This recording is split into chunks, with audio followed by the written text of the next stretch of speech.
We're tracking the US elections for you, and we've got Ben Emons joining us as well this morning, Managing Director of Macro Strategy at Medley Global Advisors. Ben, good to have you with us. It's exciting. It's closer than we thought. We've got all eyes on Florida, Biden winning New York right now, 10 states. He's in the lead at the moment, but it's still looking tight to call at this point of time. We were just, one of our earlier experts was pointing out how this is possibly going to turn out to be very similar to 2016 in the race to the finish. Markets, of course, flat ahead of this. But given that there had been a clear, decisive victory that had been priced in, how do you feel, market men are going to react as we see this unfold over the next few hours? Yeah, you make the good point. It is turning into be tighter and tighter race as we speak. You look at Florida, that looks like Trump is ahead with a few percentage points, but there's still some votes to be counted. Next states up are, for example, Ohio and North Carolina, where apparently Biden is ahead, and Biden just won also Colorado, which, by the way, is an important battleground state. He's also securing a Senate seat there. So the market gets very choppy about this because it's a pretty tight race. We end up with maybe indeed just a slight win for Biden with the Democratic Senate, or just a slight win for President Trump with maybe the Republican Senate still in place.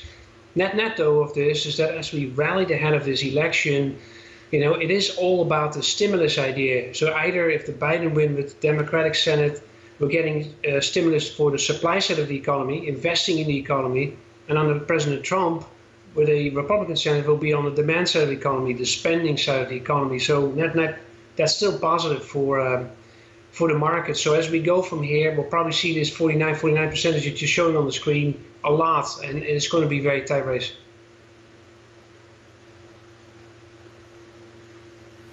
It definitely is. In terms of a market reaction, when you talked about the stimulus, and clearly that is the headline everyone's watching out for, and in terms of what this will indicate, what happens if we don't see a clear outcome, let's say within the week itself? What if there are delays? What if we don't see a possibility? What will that uncertainty do, to the markets that have priced in a certain verdict already? Yeah, I think the uncertainty that will unfold is not so much about who will win the presidency, although that, of course, matters a lot in terms of leadership for the country. But because we're in a void, and in that sense, we will know what the leadership of the country will be in the future. It's more about what will be the stimulus that we've been negotiating before the election really happened to that. So that was between the White House, the House, and the Senate, and they couldn't come to an agreement before the election. So will this lame duck session, as we call it, which is between now and the inauguration, will that still be an opportunity for all the parties to get together to just address the economy regardless of the election results? And I think that will be the source of the uncertainty for markets from here, as opposed to the quote-unquote contested election, if that really is contested, or delayed election. Because although that could happen, we know what the leadership will ultimately be in the future. It will be either President Trump or President Biden. And so it's more about the stimulus, what happens in between this day and the inauguration day in January. And that's not clear at the moment.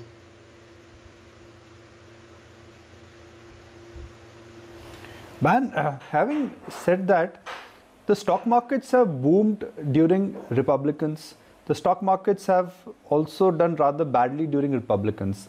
I can draw same parallel for the Democrat scenario as well. Unfortunately or fortunately, markets are not partisan. They follow an individual cycle of boom and bust. So do you think that is the big picture one should focus on, rather looking at the myopic issues? Yeah, indeed. The market is not voting in the sense that it doesn't take a political opinion. And the only thing that would matter in terms of the leadership of the country is what foreign policy particularly would be taken from here. I think that would matter. That is a political aspect, meaning how will the China policy be under the Biden presidency versus President Trump, and the same thing with relationships to Iran and to North Korea and Europe, for example. Think about the trade war and think about those geopolitical tensions that affected markets in the past. Other than that, it's really to the economy. clearly what is a real key issue overhanging all of this is the COVID crisis, right? How are we going to get the pandemic under control in the United States? So far, we have not been able to do so, and yet the economy is showing resilience and strength through all of it. And the question is what will the leadership be about taking control over the pandemic be? We know under President Trump it's not going to be a lockdown or anything like that, but we don't know precisely how President Biden will do. And that is something for the markets to keep in mind, because a quicker end to that crisis, the COVID crisis, will obviously be a major impact on the economy.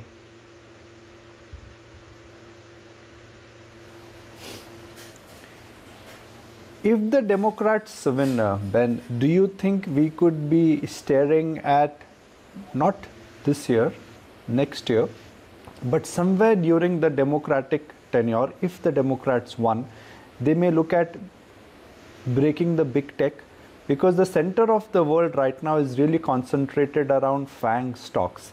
If the big tech is broken, that's just going to unleash a lot of uncertainty. Is that a big concern which you and me should be worried about? You should be indeed worried about it, because you're right that the concentration of tech in the major indices is that significant that it has major financial implications if there will be a dramatic shift there. In other words, lots of retirement accounts and pension funds hold tech stocks, and it could have that financial, let's say, spillover effect if we do something with regulation that would make those companies very different, really, because then they become perhaps maybe less profitable than they are today. And I think this is still very much in the open under either presidency, by the way. I think both have indicated that there is this inequality issue around tech, in the sense of that technology companies are doing so well, not everybody can benefit from that. There's this control over the economy versus small business, and maybe just the idea about the information age of how it can affect the election with information and so forth. So I think it's still open. It is a bipartisan effort. In other words, the Democratic side and the Republican side have made comments about big tech. So it is indeed a key issue going into either the second term for President Trump or the first term for President Biden, in addition to what we're going to do with the COVID crisis and how we're going to further handle the trade relationship with China. I think those three are key. Big tech is also all part of that, because the COVID crisis made tech so strong, and so did the trade war.